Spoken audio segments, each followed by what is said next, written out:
right? Vanhu vazhinji vari kuti imbokomentawo panyaya yemusoro wemwana. Musoro wemwana wakashayikwa, uyo wemwana akaurawa akadini.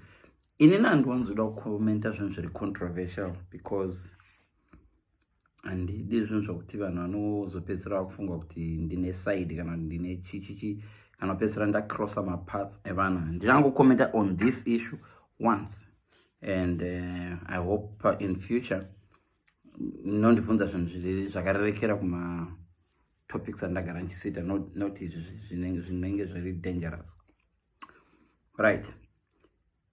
Mukomana uyo anonzi akashayikwa, kamwana kakashayikwa kanonzi Tapiwa, musoro ukashayikwa, muviri ukazowanikwa.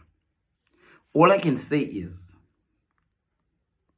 I don't live in Zimbabwe anymore these days, but what I know ne-law yekuZimbabwe, let me tell you, please, this is first and last comment, and you know pazvinhu zvisinganangana neni. Ndowanzoda matopic anonangana neni, right? KuZimbabwe justice system chaiyo musaishora. Chamunofanirwa kushora ndechachandingati chizivano behind the justice system. Ndosama kuti ndiri kuti inini musoro wemwana chako kutsvakwa kuwanikwa unowanikwa. Hurumende ikapindira, let me tell you guys, never ever underestimate power yevanhu vovaya vekuZimbabwe kana voda kutsvaka nyaya. Ukaona nyaya ichitemesa vanhu musoro, ichitenderera kudai nyaya, chingotendera pano pamwe pane vakuru.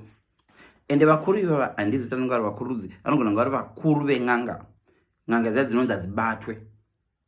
Onzwa? It doesn't necessarily mean kuti vakuru venyika, no, kana kuti vakuru vanotonga, na. Yandoda zamutsanangura ndezvokuti ukaona nyaya isingabude answer kuZimbabwe ichinzi it can't. Crime inonzi it can't kuZimbabwe. Aiwa pane munhu ane jombo guru akatsika ipapo. Ndapedza nemwe document yandokwasanga kudza kuti pane munhu ane jombo guru.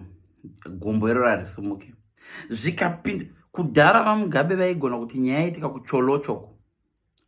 Vaingoti vakomana ndai munotibetsera mubate muno. Anoiona munhu ane musoro chaichai kana asina simba. Zvisina vamwe vanhu vane majombo mahombe mukati. Bvunzai zvana Gumbo. Unoziva kuti ukaita mhosva kuZimbabwe usina shangu hombe, unonokupinda mujeri, unotopiwa 6 months, enda umbopiwi bail. Ukaona zvoita mabail mukati, so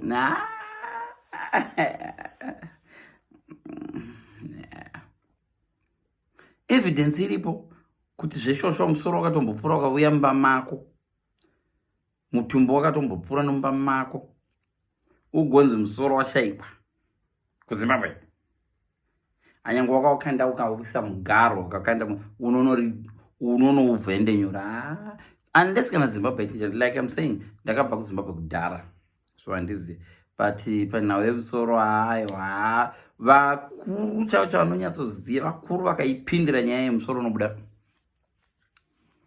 Musoro unobuda kana pasina ane jombo hombe akatsika. Dzimwe nguva panenge pane munhu ane jombo hombe, ndapedza nemwe. Dzimwe nguva pane munhu ane jombo hombe, kana chiti jombo zijangu zihombe risingamurudziki asingasumudzwe. I'm trying to say munhu ane power, physical power kana spiritual power, munhu ane simba guru, unonzwa, anotyisa. Yani kuti zvine vanhu anotyisa mukati. Otherwise aiwa musoro unowanikwa muZimbabwe, aiwa invest vanhu vokuinvestigata muZimbabwe izvezvi right now. Kune vanotoziva kune musoro, vanhu vakatowanda, more than 10 people. Aiwa musoro unowanikwa, but pane munhu ane jombo guru. That's all I can say. Bye bye.